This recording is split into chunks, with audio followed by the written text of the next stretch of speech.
Hey everyone, welcome back, and let's write some more neat code today. So today let's solve the problem, largest divisible subset. I really like this problem. We're given a set of distinct positive integers, and we want to return the largest subset answer such that every pair of values satisfies this condition. One of the numbers is a factor of the other. That's pretty much all that this means, because this is saying that if we have a pair of numbers like 4 and 2, 4 modded by 2 is equal to 0. If we take the reverse of that, if we took 2 modded by 4, it would end up being not 0, it would end up being 2. The remainder of this would be 2. But they tell us we can arrange this in either way. Like if we have a pair of numbers, we can either do it this way or that way. If either of these ends up being equal to 0, then it satisfies the condition. So this is basically a glorified way of saying that one of the numbers is a factor of the other. One number multiplied a certain amount of times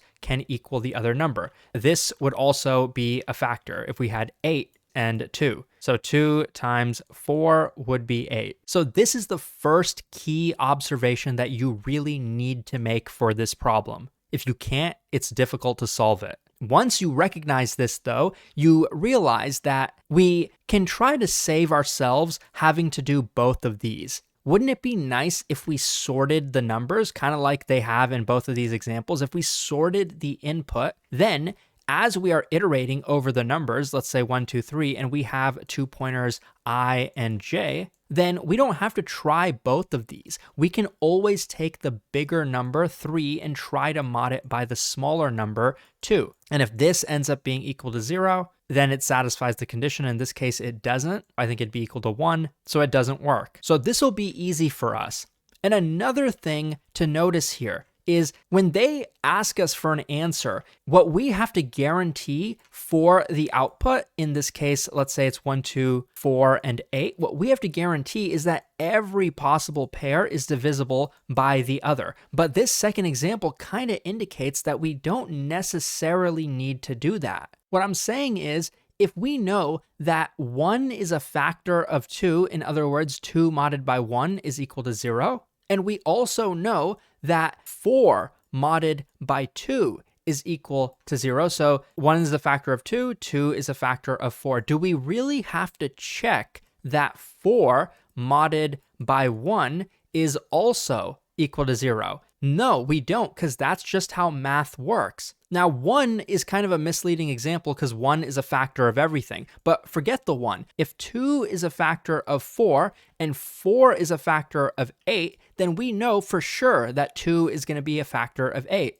I don't want to bore you with the math, but if you're still not sure, let me just show off my algebra skills. If 2 is a factor of 4, we know for sure 2 times x is equal to 4. If we know 4 is a factor of 8, then we know for sure 4 times y is equal to 8. And now we just take this part and replace it with the 4 over here, and we would get 2 times x times y is equal to 8. So basically what we found is that 2 multiplied by some integer is equal to 8. So this will help us eliminate some repeated work. Now we still kind of have to brute force it, and let's look at an example to show you why. Consider this example. Let's say we look at the first pair of numbers as we naturally would. We find 2 is divisible by 1. So this is our result so far. Now, when we look at the next pair of numbers, we don't need to compare 5 with 1. We just compare these two. So we can, in other words, keep track of the previous number that we have added to our answer. Great. But I'm trying to prove to you we can't be greedy here, because what you're going to find is 5 is not divisible by 2. Okay, so now we're done. Is that the best result we could have possibly found? No. Just because a pair of numbers is divisible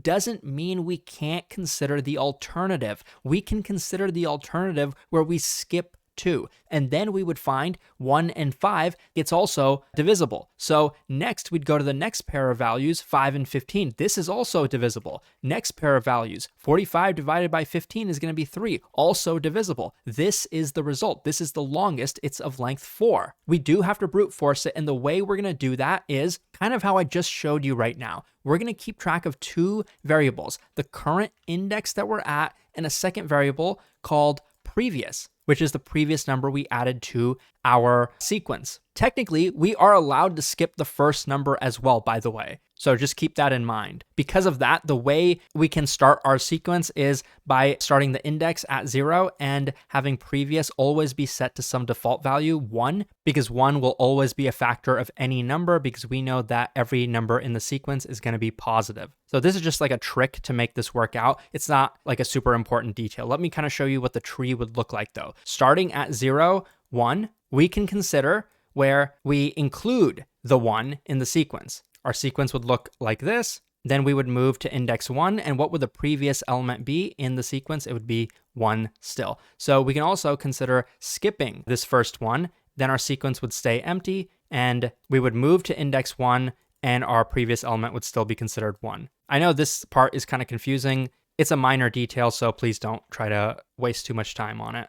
And we know that this side is not going to lead us to the answer. This side was basically to enumerate all possibilities where we don't include that, but I won't draw this out because we already know it's not going to lead us to the answer. For here though, let me show you. We can either include the 2, which our sequence would look like this, 1, 2, or we can skip the 2. Our sequence would look like this. It would stay at 1, and then we'd go to the next position at 2, where our previous element remains 1. On this side, we'd move to index 2, but our previous element would now be 2, our previous element in the sequence. Let's continue down this path where we can include the 5 or skip the 5, and we know that this will end up leading us to the result. So this is essentially the logic of the tree. The base case, of course, is going to be when I reaches the end of the input. And this is actually a perfectly valid way to code this up. Brute forcing this, it's obvious that the height of this tree is going to be n in the worst case.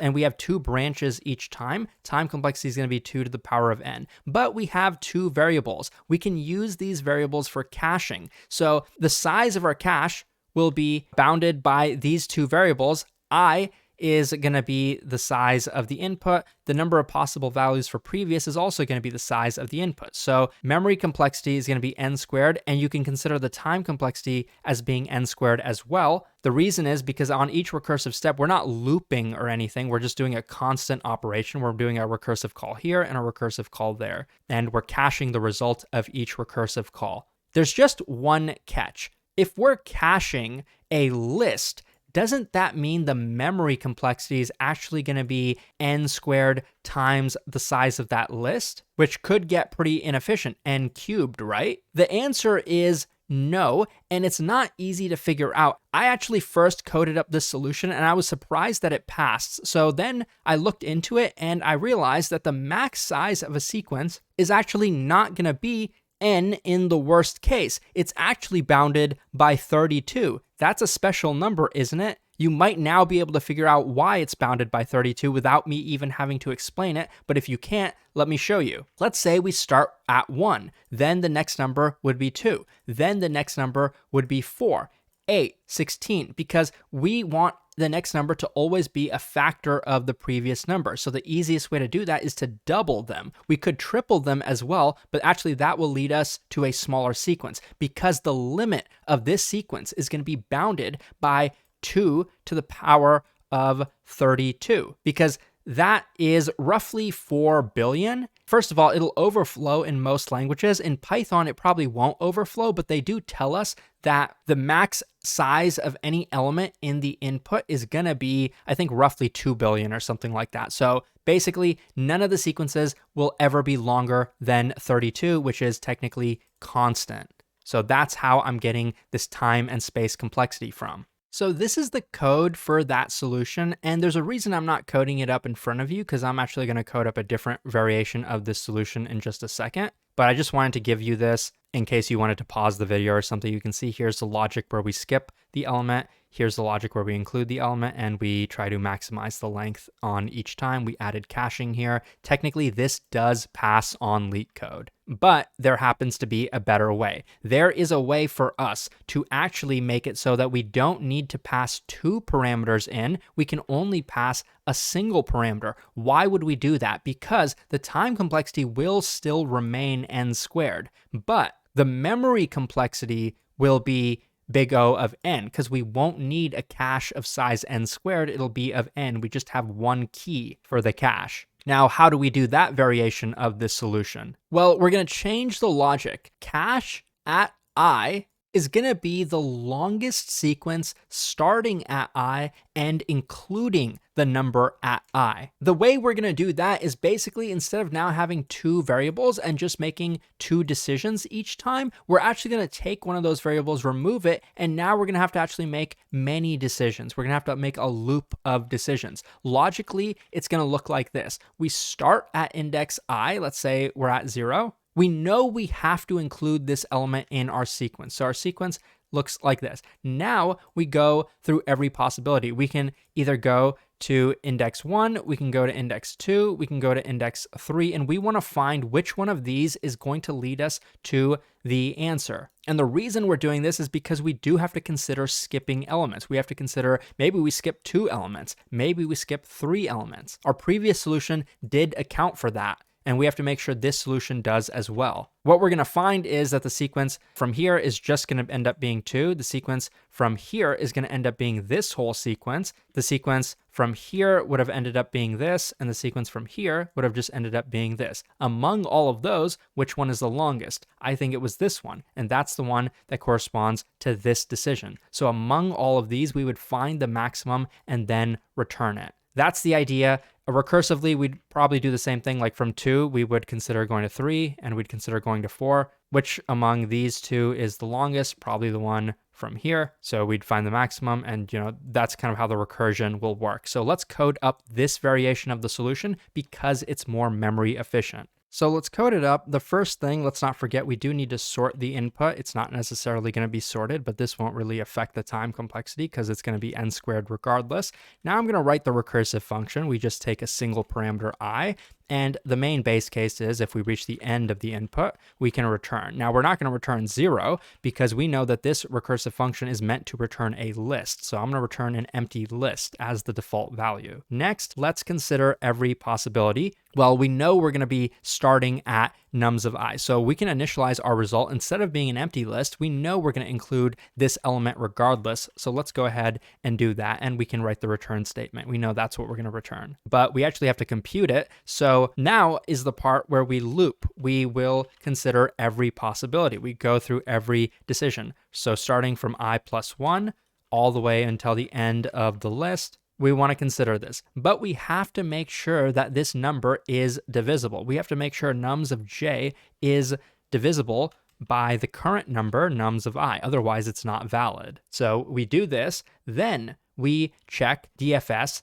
at j. We recursively find the longest sequence starting at j. So this will be assigned to temp, but since we know I can be included in that, we can basically add this to the beginning of this list. There's a way to do that with a method, but the easiest way to do that in Python at least is like this. We can basically create a list with this element and then add these two lists together. And you might be thinking, isn't that big O of n? No, remember the max size of this is always going to be 32. And usually it's going to be pretty small. It's probably going to be a lot less than that. So this is usually going to be pretty efficient. It's possible that this temp is greater. The length of this temp is greater than the current result. If that's the case, let's reassign the result to temp. So this is the brute force solution. I guess there's only one catch that I didn't go over. If I call DFS from 0 now, it's probably not always going to give us the correct answer because DFS of 0 would only calculate the longest sequence starting at 0. But what if the longest sequence actually starts at a different number? So for that reason, we kind of have to do another loop out here. So I have to say for I in range, we have to consider every starting position.